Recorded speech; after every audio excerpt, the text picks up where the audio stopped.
My name is Evan and this is not my story. It's my older brother Martin's. He's 41 this year, a seasoned long-haul trucker who has seen more midnight highways than daylight skies. But even he, a man who once drove straight through a hurricane to deliver emergency supplies, said this one night nearly broke him. I remember that chilly November evening well. We were sitting in my apartment in Flagstaff. Martin was sipping coffee slowly, staring into the steam like he was watching something move in it. Before he left, he placed the mug down, gave me a long look and said, "This world has cracks. Sometimes something seeps through. And you won't know it's coming for you until it's right there, breathing down your neck." Then he got up and walked out the door without another word. I sat still for a long time, thinking about what he had told me earlier that evening. Martin's job had always kept him on the road, often delivering frozen goods from Arizona up to Idaho. Time-sensitive deliveries were the norm. 2 months ago, he'd taken a midnight shift to deliver high-grade meats to a high-end resort in Montana. Normally, this route didn't faze him, but that night was different. The trip started off fine. He left around 4 p.m., hoping to reach the drop-off by the next morning. But a massive pileup on Interstate 15 outside Helena delayed him for hours. By the time the road cleared, it was past 1 a.m. and freezing. He was running low on gas and realized he hadn't refueled before leaving Flagstaff. Luckily, he remembered a small 24-hour truck stop off the next exit, Hollow Rock Station, as it was called, sitting alone beneath the cliffs, miles from any town. When he arrived, it looked abandoned. The lot lights were dim and only one pump flickered under the canopy. Most of the other lights were dead. He thought it was weird, but exhaustion pushed him forward. The station building was locked up tight, but someone stood by the third pump. A tall woman wearing a windbreaker, baseball cap, and what looked like a white scarf wrapped oddly high around her neck. She held a fuel nozzle, talking softly to thin air. Martin rolled down his window but couldn't catch a word. Curious and slightly unnerved, he stepped out of his truck. As he approached, he realized something wasn't right. The woman's mouth was open, jaw dropped unnaturally wide. Her eyes were locked on something that wasn't there. Worse yet, the gas was flowing freely from the nozzle right onto the pavement. There was no vehicle in front of her. Martin stared in disbelief. The woman didn't seem to notice the puddle or his presence. She just kept murmuring and smiling like she was chatting with an old friend. Then by accident, Martin bumped the truck horn. The blare shattered the stillness. The woman turned slowly, her neck moving stiffly. Her eyes met his. Then she smiled even wider and said, "Don't worry. Top him off. I'll bring you some too." Martin froze. He had no idea what she meant, but the moment she looked at him, something in his chest tightened, like a cold hand had reached inside him. He backed away instinctively. She remained by the pump, humming a tune that made no sense. Then she walked toward him, slow, deliberate steps, and said cheerfully, "Sorry about that, sir. My cousin's new to the area. He doesn't know the roads too well."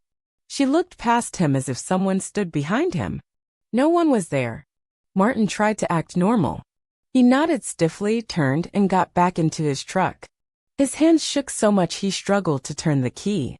He glanced back as he started the engine. The woman had resumed refueling the air. Except now the pump read 0. Nothing had been pumped. As the truck roared to life, Martin floored it, swerving out of the lot like a man on fire.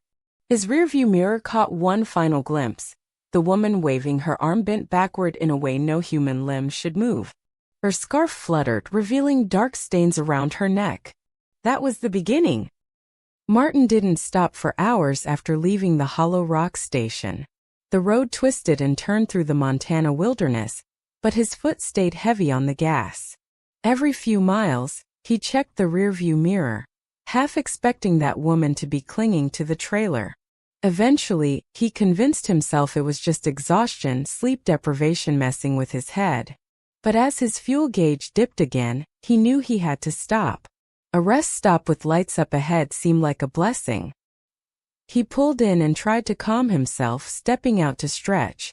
But the wind carried a strange smell, like burnt rubber and something metallic.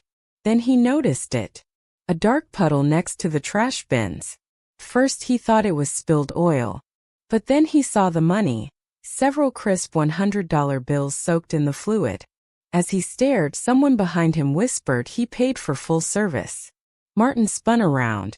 It was her. The woman from the gas station. Same windbreaker. Same scarf. But now she looked different, paler, hollow. Before he could react, she grabbed his arm and said, "Can you come check the cameras? They'll blame me again if I don't have proof." Too stunned to resist, he followed her toward a maintenance shack behind the restrooms. As they passed under a lamppost, Martin noticed something that made his blood freeze. She had no shadow. None. And her feet didn't quite touch the ground. Panic surged. Martin pushed her away, ran full speed to the truck, slammed the door and took off again. He didn't breathe easy until he hit the main highway. But relief didn't last long. There, just ahead, driving eerily steady, was a red semi-truck. Martin didn't remember passing it. But no matter how fast he drove, it stayed just ahead, always the same distance. Then suddenly it was beside him. He dared a glance. The driver was wearing a red uniform, aviator glasses, and had a wide, blistered smile. His face looked half-melted. The man turned slowly, lifted his hand, and waved. That's when everything went black. Martin woke up in a ditch, his truck totaled. Paramedics said he was lucky to be alive. But the strange part? The cargo, meat packed in dry ice, was completely spoiled, as if it had been there for weeks. Worse yet, when they checked the fuel tank, it was half filled with thick red liquid. Blood. Days later, Martin returned to Hollow Rock with some friends. But there was no gas station. Just a charred shell of a building, cordoned off with warning tape. A local farmer told them it had burned down weeks earlier.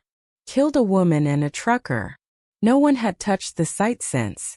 Back home, Martin fell violently ill, haunted by nightmares of the woman with the twisted scarf and the red-suited man giggling beside his bed. Only after bringing in a Navajo shaman did the visions stop. The man said Martin had crossed paths with echoes of the unwilling dead. Spirits still looking for replacement souls. The only thing that saved him? A jade necklace he always wore. An heirloom from our grandmother. Martin survived, but he'll never drive at night again. So if you're out late, and you see a flickering gas station or a red truck on a lonely road, don't stop.